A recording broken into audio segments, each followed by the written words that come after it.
Right, hello, I'm back. Finally, after 4+ weeks. Right, I want to apologise again for my terrible upload schedule, but I do have quite an exciting video for you today. It's about how I built my own PC. So the case was one of the cheapest parts. It was about 14 quid including shipping, and it came with a 400 watt power supply. Now, for the price, it certainly wasn't bad. The motherboard was just a generic socket FM2 Plus board, likely pulled out of an old Dell OEM machine, I'd imagine. The first CPU I tried was an Athlon X4 760K with 4 cores, 4 threads, running at 3.8 GHz. I don't have much to say about the fan. It's just a generic low profile fan that's compatible with most AMD processors. The RAM was a pair of 4GB DDR3 sticks running at 1600 MHz. They are quite old and not very fast, but they'll do for now. Now, the GPU is the most basic part of this machine. It's a Radeon HD 7450, which wasn't even impressive at its launch around 7 years ago now, but I can't complain too much when it was only £14. For storage, I've gone with a cheap and cheerful 128GB SSD. Before I started building the PC, I thought it would be a good idea to give the case a good clean. As an apparently vintage case, it had collected a lot of dust over the years. I've already installed the CPU and fan, now I'm going to insert the RAM. And then drop it into the case, whack a couple of screws in there, plug all the power cables in and SATA cables, and I'm done.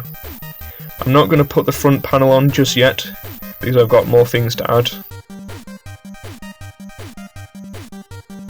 When it came to testing it, I spent an unbelievably embarrassing amount of time trying to find the power button.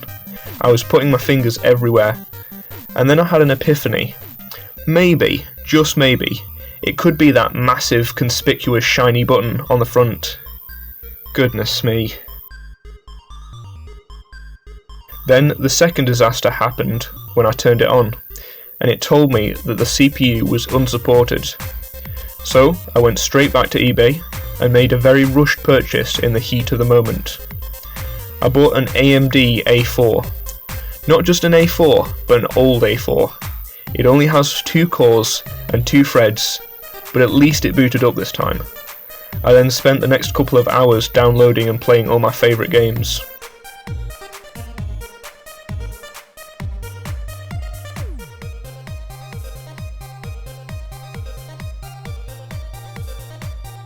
We'll start off with Minecraft. Now, I have to apologise for the terrible method of filming, but as I said, the CPU is pretty weak, and it can barely record under normal circumstances, and especially not while gaming. And I know that this is an older version of Minecraft, but I've been playing this version a lot lately for the nostalgia factor. I'm getting around 80 to 90 frames per second, which is pretty good, and Minecraft isn't much of a GPU intensive game, so that's why it runs so well even on a low-end card.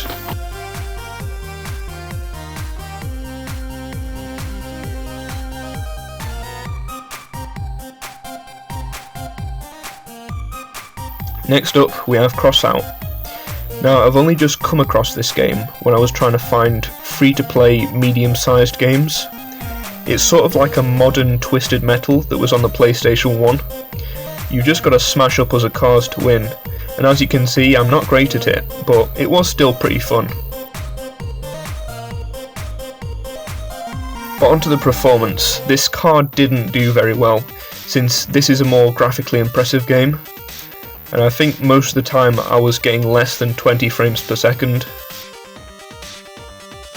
Now, this is where the PC stops being £100, since I decided to make some upgrades. The PSU was the first thing to get swapped. The 400 watt PSU that came with the case was alright for low profile graphics, but to go along with my GPU upgrade, I decided to get this 850 watt Arctic Blue PSU. And for my GPU, I somehow managed to snag this delicious GTX 560 Ti for just 20 quid, with postage included. Now, even though these cards are around a decade old at this point, they still aren't usually as cheap as this, or at least I couldn't find any that were. And they are still pretty powerful. This card is about 6.23 times more powerful than the first card that I showed you. Once again, I'll show you the build process. Now, regarding this old PSU, I'm going to keep it around and eventually build a more modern PC, and when I do that, I'm going to use the new PSU and the new graphics card, and stick the old PSU and the old GPU back into this PC, and keep this PC around for after lockdown, when I can have a few people around for LAN parties.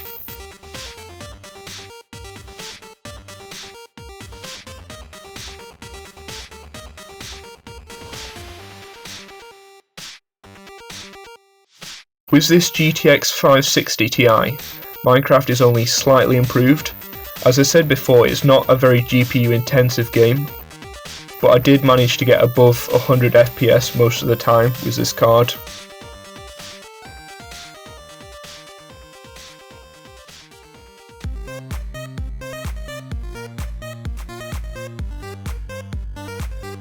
Again with Crossout, this time I was able to play with medium settings, and I got a pretty good frame rate as well.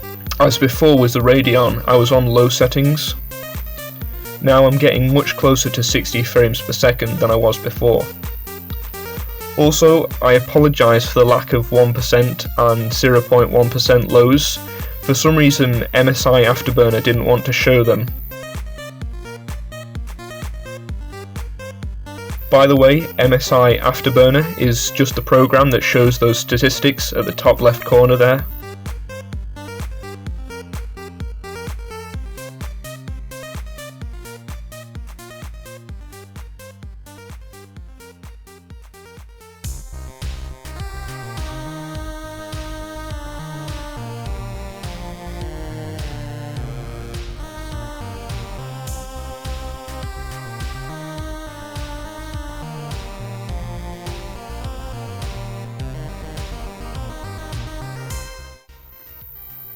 Well, if you made it this far, thanks so much for watching, and if you want to like the video, I would really appreciate that.